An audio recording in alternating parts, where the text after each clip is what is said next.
out into deep space, we find HD 189733b.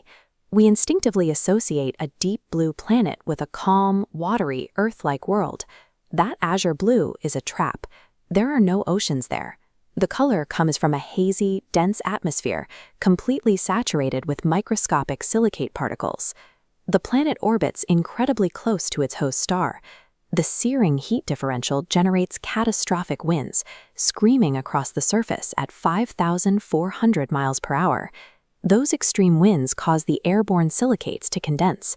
The result is a planet where jagged, molten glass rains violently sideways at supersonic speeds. The intuitive rules of planetary weather are entirely relative.